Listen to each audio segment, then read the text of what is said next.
नमस्कार दोस्तों, आपको ये जानकर हैरानी होगी कि अंतरिक्ष में इतनी ज्यादा मात्रा में मलबा कहाँ से आया। अंतरिक्ष में ना कोई रहता है, ना ही किसी प्रकार का पॉल्यूशन है, फिर भी इतनी ज्यादा तादाद में अंतरिक्ष में मलबा दिन प्रतिदिन क्यों बढ़ता जा रहा है। आइए इन सभी कारणों के बारे में विस्तार से जानते हैं। हम सभी जानते हैं कि हमारी पृथ्वी काफी बड़ी है और यहाँ कई कंट्री के लोग रहते हैं। हर कंट्री अच्छी अच्छी टेक्नोलॉजी का यूज कर रही है। उनमें से एक टेक्नोलॉजी है स्पेस एजेंसी। पृथ्वी की तरह और भी ग्रहों पर जीवन की संभावनाओं को खोजने के लिए कई देश की स्पेस एजेंसियां आए दिन कोई ना कोई मिशन को भेजते रहते हैं। जैसे अमेरिका का नासा, रूस का रोसकोसमोस, चाइना का CNSA, भारत का इसरो, जापान का जाक्सा आदि एजेंसियां अंतरिक्ष में व अन्य ग्रहों पर अपने अपने मिशन को भेजते रहते हैं। जैसे हाल ही में भारत के इसरो के द्वारा चंद्रयान 3 को भेजा गया। आमतौर पर एक सफल मिशन के बाद रॉकेट का बचा हिस्सा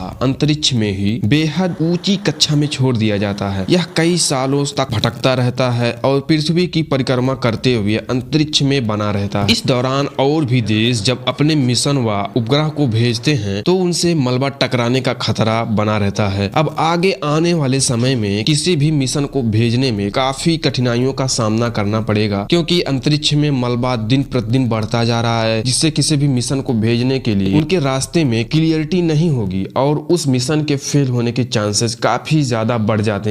ऐसे में भारतीय वैज्ञानिकों ने PSLV C-56 रॉकेट के ताजा प्रक्षेपण की सफलता के बाद अनूठा परीक्षण करते हुए पूरी दुनिया को सिखाया कि अंतरिक्ष में बड़ी समस्या बन रहे रॉकेट के मलबे को कैसे घटा सकते हैं। इस रॉकेट के जरिए सिंगापुर के उपग्रहों की अंतरिक्ष में करीब 535 किलोमीटर ऊंचाई पर सफलता से स्थापित तो हो ही गया और काम पूरा हो जाने के बाद रॉकेट के बचे हुए हिस्से को वापस पृथ्वी की ओर 300 किलोमीटर की ऊंची कक्षा में वापस लाया गया। अब आने वाले अगले 2 महीने में पृथ्वी के वातावरण में प्रवेश करके नष्ट हो जाएगा। यदि ऐसा ना किया जाता तो रॉकेट का मलबा अगले कई दशकों तक अंतरिक्ष में एक बैरियर की तरह बना रहता। इसरो अध्यक्ष S सोमनाथ ने बताया कि भारतीय वैज्ञानिकों ने ये निर्णय लिया है कि उपग्रहों को अलग करने के बाद ही मिशन खत्म नहीं होगा, बल्कि PSLV को वापस पृथ्वी की ओर लाने के लिए मिशन में चौथा चरण भी रखा जाएगा। आने वाले समय में यदि सभी देशों की स्पेस एजेंसियां यदि ऐसा करती हैं तो अंतरिक्ष में मलबा का भीड़ भाड़ काफी कम हो जाएगा और किसी भी देश के किसी भी मिशन को अंजाम देने में कोई भी कठिनाई नहीं आएगी। क्योंकि हाल ही में जब सिंगापुर के उपग्रह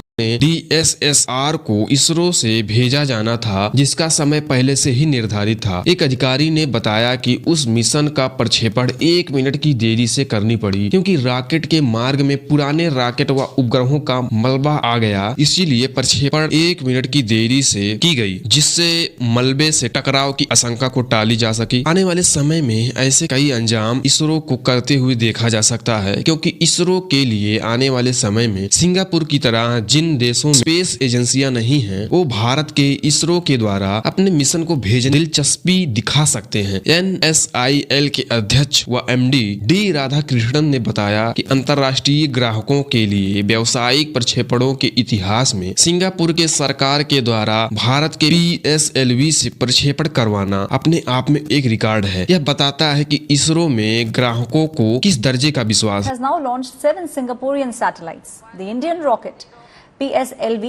वीडियो कैसी लगे कमेंट करके जरूर बताना और इस चैनल पे नए हैं तो सब्सक्राइब जरूर कर लें। फिर मिलते हैं एक इन्फॉर्मेटिव वीडियो के साथ, तब तक के लिए नमस्कार।